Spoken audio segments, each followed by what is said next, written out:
Alors, faut-il dire concurrence faussée, travail au noir, devis au rabais? Qu'est-ce qui fait que les artisans sont vraiment au coude à coude pour décrocher ce marché, quitte à travailler à perte? Statistiquement. Et on Aujourd'hui, n'a il y pas a le droit. 2 Français sur 3 qui n'ont pas peur de dire qu'ils travaillent au noir. Comment voulez-vous, si vous voulez être honnête dans une entreprise aujourd'hui, avoir des salariés, être déclarés à 100%, comment voulez-vous concurrencer ces entreprises quand 2 Français sur 3 déclarent, c'est des sondages, déclarent de travailler au noir? Je rejoins Jean.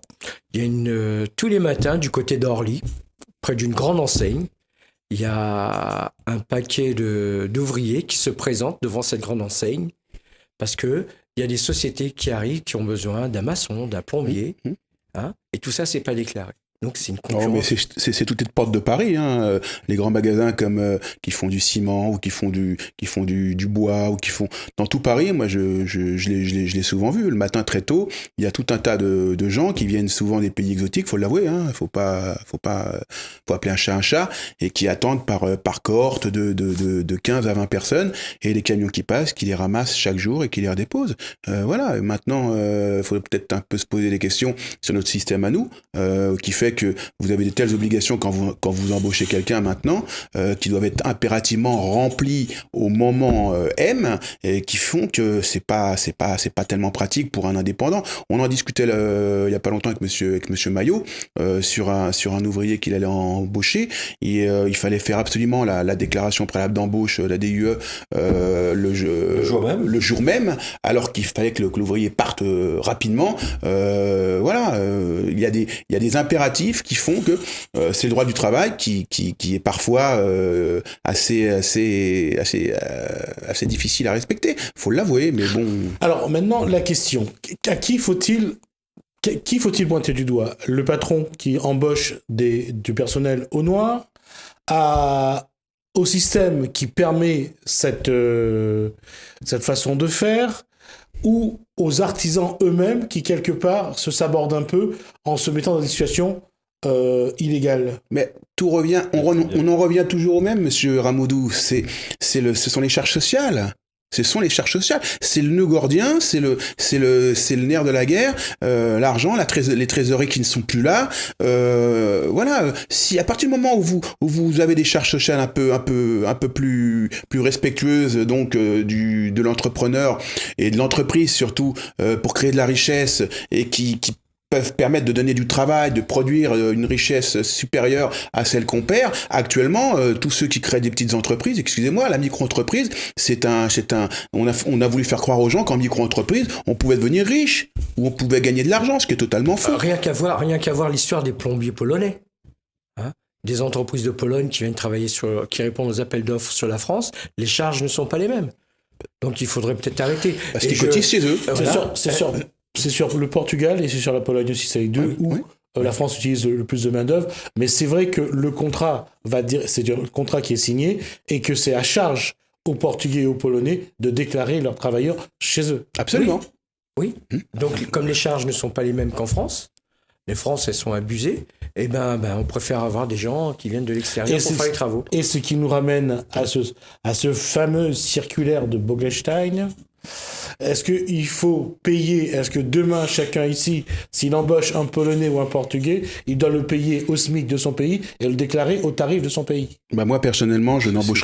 plus personne en France. C'est déjà travailler seul, c'est très difficile. Alors, vis-à-vis de l'administration. Alors, travailler avec des employés, je tire mon chapeau à monsieur Maillot, qui continue encore tant bien que mal. Mais pour un indépendant à La Réunion, c'est devenu un travail herculéen. Un parcours de la mort. Un parcours du combattant. C'est l'enfer. Embauché. On regardait, on a 20 000 entreprises. Tout à l'heure, on a 20 000 entreprises. Sur 20 000 entreprises. Enfin, la Chambre des métiers. Chambre des métiers, pardon, oui. 20 200, ouais. Voilà. Et combien emploient, 18 000 18 000 actifs, 18 000 entreprises c'est actifs. Ça. Voilà, 18 000. Donc, le montant des charges, tant qu'on réglera pas ce problème du montant des charges, je pense que on pourra pas créer, on pourra pas relancer la machine économique. Et je crois que nos politiques le savent. Et c'est d'une manière délibérée qu'on préfère laisser les gens. Moi, j'ai 50 ans. Depuis 50 ans, je suis dans la crise. J'ai jamais vu de moment où on pouvait estimer qu'on était dans une. Alors, on va juste préciser que la crise débute en fait en 1973 avec le choc pétrolier. Et que la mort de Pompidou, oui. Et à ce moment-là aussi, la France déclare 300 000 ou 3 millions de chômeurs, je sais plus. 3 millions de chômeurs. 3 millions de chômeurs. Et voilà, c'est le début de la crise. Et depuis, c'est vrai que ça n'a fait qu'empirer. Et aujourd'hui, quand on le regarde surtout au niveau des déclarations. Ce qui tue l'emploi aujourd'hui en France, c'est le coût du travail. C'est le coût du travail. C'est le coût du travail. La France a le coût du travail le plus élevé. C'est le coût du travail et aussi les contrats. Il n'y a pas vraiment de contrats, spécialisés, adaptés aux différents corps de métier. C'est vrai qu'au départ, on avait les chèques TTS qui, soi-disant, étaient mis en place justement surtout dans le bâtiment pour éviter le travail noir. Et en fin de compte, le bâtiment n'avait pas le droit d'utiliser le chèque TTS. Pour quelle raison ? Puisque dans le bâtiment, on a une convention collective. Et sur le chèque TTS, on ne peut pas mentionner la convention collective. Et ensuite, qu'on est en TTS ou qu'on est en contrat CDD ou CDI, on a l'obligation de déclarer la caisse de congé payée. Souvent, ce que faisaient les gens, ils prenaient le taux horaire plus 10%. D'accord ? Et puis, ils mettaient un montant. Et c'est là-dessus qu'ils payaient leurs charges. En sachant que ces 10% qui a été dit de la bouche de l'ancien directeur de la CGSS, son nom m'échappe, Monsieur Ogor, qu'on n'a jamais reversé ces 10% aux salariés. Qu'on n'a jamais versé.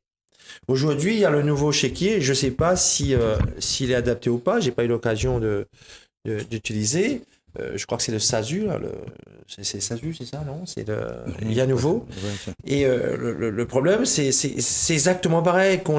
On prend quelqu'un avec un chèque TTS, qu'on le prend en CDD, qu'on le prend en CDI, la démarche est la même. La procédure de licenciement est la même.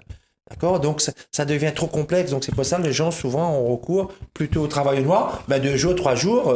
Voilà. Donc, il n'y a pas vraiment de contrat adapté. Quoi. La preuve en est qui sont les plus friands de contrats adaptés, enfin de contrats moins de 26 ans, de contrats ce qu'on appelle où les charges sociales sont les moins élevées. L'État, les collectivités locales, les collectivités. Et l'URSSAF. Oui. J'ai lu ce matin que il y a quelque temps, alors l'URSSAF de Bretagne. On parle de donner la chance à 25 jeunes à la Réunion, mais on les emploie dans le cadre de certains contrats qui sont un sous-payés et 2 avec des aides de l'État conséquentes. Donc si même l'URSSAF s'y met, c'est dire. Il faut savoir qu'en France, on a déjà notre code pénal, le code civil qui est très compliqué, le code de la sécurité sociale qui est compliqué, et le code du travail qui fait combien de tomes par rapport à celui du pays d'où tu viens, Marc ? Il est compliqué, notre code du travail. Tout est compliqué pour la France. Au lieu d'être très simple, on a compliqué les choses de manière à ce qu'on est dans des méandres, on ne puisse pas s'en sortir. Mais le pire, je crois que c'est que ce sont des codes qui bien souvent compilent des lois, des règlements, des lois, des décrets qui n'annulent même pas ce qu'ils remplacent. Il est là le problème, c'est que on a un amas de lois en France, trop de lois tuent les lois, on le sait, qui fait que maintenant on n'y comprend plus rien. Regardez la nouvelle loi de sécurité sociale de 2018 qui a été votée au mois de décembre 2017 là, mais c'est incroyable, on remplace chaque mot par d'autres, on n'y comprend plus rien. Ouais, mais nul n'est censé ignorer la loi. Nul n'est censé ignorer la loi, mais je termine en disant que là-dessus, le travail au noir, la concurrence faussée, la question est là, qui gagne finalement ? C'est noir, impair et passe.